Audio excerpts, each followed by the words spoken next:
I recently stumbled upon a really simple little fingering change with descending diminished arpeggios, using a shape that I've already been using for decades, but it makes it possible to do a whole string of descending diminished arpeggios every minor third, so it ends up being a diminished seventh.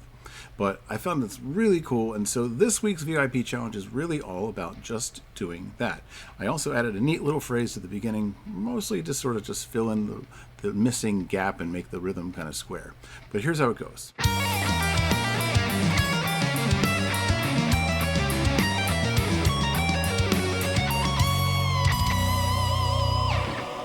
All right, it's really simple, but it's also a bit of a complicated set of movements, all right, because it does involve one very wide stretch, and it involves basically replacing that.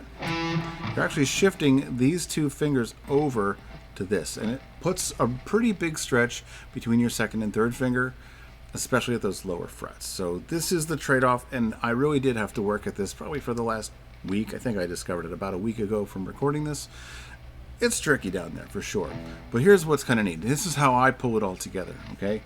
First of all, we have the opening thing, which I just basically threw in like 1/16th note in a 6/8 kind of thing. So it's... And I come back in for those last three notes again as the beginning of the next 6 beats. Shift over to your middle finger and then ring finger, so you can start to pivot on your middle finger. All right? Middle finger, pivot, and just stretch. It's hard. It is. 2 frets that way, and then 2 frets, and you're going to come down here with a really odd downstroke, so it's a big string skip. Reach up with your pinky to the next note, which is basically 2 frets higher than where you're landing at the bottom. Go back, same fingering every time. 2 frets higher. Getting easier. 2 frets higher. 2 frets higher. 2 frets higher than that. Now here's where I change it up. I'm on this 22nd fret. Hopefully you have 22 frets. You might have to transpose this or grab a guitar with 22 frets at least. Slide down with the same finger, and you're going to play major ascending. It's an F sharp major. And then after you hit your C sharp up here, hit the B again and bend back into the C sharp. All right, so all together a little slower.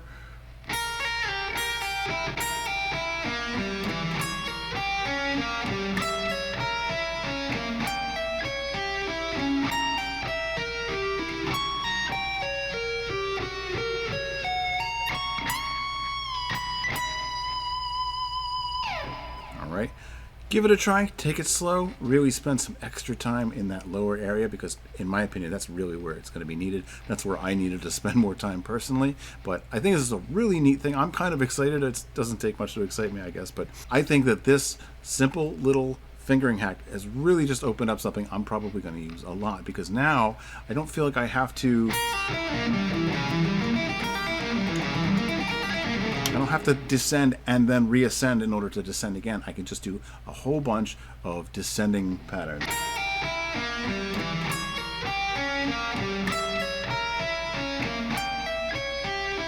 I suppose doing the same arpeggio shape multiple times in a row is kind of hard with this fingering, because your ring finger is over here at 7, and now your pinky needs to be on the other side of it, so you get a little bit of a finger twister. So this is probably not the tool for that job. But if you're going to be moving through successive minor thirds with that same diminished triad, it becomes a diminished seventh. And that's a really great tool for this. So I'm kind of excited for this becoming something I do in some of my solos now. So hopefully you find it useful too. Give it a try. I think it's a really neat thing to sort of to open up single direction arpeggio. So give it a try and rock on until next time.